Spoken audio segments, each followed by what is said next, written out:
ইনফেকশনজনিত সমস্যা অনেকের মধ্যেই কিন্তু দেখা যায়, সেটি পুরুষ হোক কিংবা মহিলা হোক। এই ইউরিন ইনফেকশনজনিত সমস্যায় যদি আপনি সমাধান না নিয়ে আসেন, সেটি কিন্তু পরবর্তীতে আপনার ইউরিনারি ব্লাডারে বিভিন্ন ধরনের ক্ষতির সম্মুখীন করে দিতে পারে। সেজন্য আপনাকে অবশ্যই ইউরিন ইনফেকশন হলে ডাক্তারের ট্রিটমেন্টের পাশাপাশি সুষম খাদ্যাভ্যাস মেনে চলতে হবে। সুষম খাদ্যাভ্যাস বলতে বোঝাচ্ছি বেশ কিছু খাবারের কথা আমি এখন বলবো, যেই খাবারগুলো যদি আপনার প্রস্রাবে কোনো ধরনের সমস্যা বা ইউরিনারি ইনফেকশন হয়ে থাকে সেক্ষেত্রে অবশ্যই এড়িয়ে চলতে হবে বা বেশ কিছু খাবার অতিরিক্ত খাদ্য তালিকায় অ্যাড করতে হবে। সবার প্রথমে যদি বলতে হয়, যাদের ঘন ঘন বা ইউরিন ইনফেকশন বা ইউরিনারি ট্র্যাক্ট ইনফেকশন জনিত সমস্যা হয় তাদের প্রচুর পরিমাণে পানি পান করতে হবে। পানি পান করার বিষয়ে তাদেরকে সতর্কতা মেনে চলতে হবে, কেননা দেখা যায় অনেকেই খুব অল্প পরিমাণে পানি পান করেন। এই অল্প পরিমাণে পানি পান করার কারণে তাদের ইউরিনারি ট্র্যাক্ট ইনফেকশন জনিত সমস্যা দেখা দিয়ে থাকে। নিয়মিত 10 থেকে 12 গ্লাস পানি শুধু পান করলে হবে না, পাশাপাশি বিভিন্ন ফলের জুস, ডাবের পানি, তরল বিভিন্ন খাবার, সুপি খাবার বা বিভিন্ন সবজি দিয়ে, চিকেন দিয়ে, ডিম দিয়ে তৈরি করা স্যুপ জাতীয় খাবারগুলো আপনি আপনার খাদ্য তালিকায় রাখার চেষ্টা করবেন। তাহলে দেখা যাবে যে আপনার দেহের পানির রিকোয়ারমেন্ট অনেকাংশে পূরণ করতে সেটি সাহায্য করে থাকে।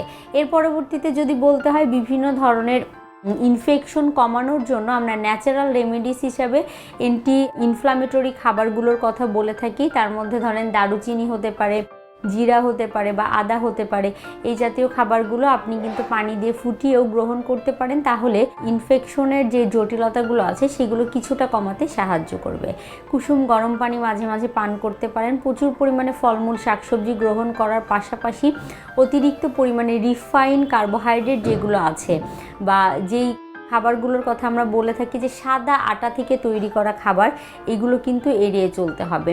যেমন সেটি পাউরুটি হতে পারে, সেটি পাস্তা হতে পারে বা বাইরে থেকে কিনে নিয়ে আসে বিভিন্ন ধরনের বার্গার, স্যান্ডউইচ বা এই জাতীয় খাবার যেগুলো আছে এগুলোও কিন্তু এড়িয়ে চলার চেষ্টা করতে হবে। টেস্টিং সল্ট, ক্যাচআপ এই জাতীয় জিনিসগুলো এড়িয়ে চলতে হবে, কেননা এগুলো কিন্তু দেখা যায় যে আপনার ইউরিনারি ট্র্যাক্ট ইনফেকশন জনিত সমস্যা বাড়িয়ে দিতে পারে। লাল মাংস, গরুর মাংস, খাসির মাংস, ভেড়ার মাংস, দুম্বার মাংস এগুলো এড়িয়ে চলার চেষ্টা করতে হবে, কেননা অতিরিক্ত লাল মাংস গ্রহণ করার ফলে এই জটিলতাগুলো বেড়ে যেতে পারে। আর ইউরিনারি ট্র্যাক্ট ইনফেকশন জনিত সমস্যা আমরা সবসময় বলে থাকি অতিরিক্ত মশলাদার খাবার এড়িয়ে চলতে হবে, কেননা অতিরিক্ত মশলাদার খাবারও এই সমস্যা বাড়িয়ে দিতে পারে। কম মশলা জাতীয় পাতলা তরল লিকুইড যে খাবারগুলো আছে সেগুলো তো গ্রহণ করবেন, তরকারিগুলো ভুনে নেওয়ার পরিবর্তে চেষ্টা করতে হবে সেগুলো পাতলা ঝোল করে তৈরি করে গ্রহণ করার জন্য। এরপরে যদি অন্যান্য খাবারগুলোর কথা বলতে হয়, যে আপনি আপনার খাবারের যে তালিকায় carbohydrate, protein, fat, vitamin, minerals, পানি এটির একটি গুড রেশিও তৈরি করে গ্রহণ করার চেষ্টা করবেন, তাহলে দেখা যাবে সেটি কিন্তু আপনার এই সমস্যাগুলো সমাধান করার ক্ষেত্রে সাহায্য করবে।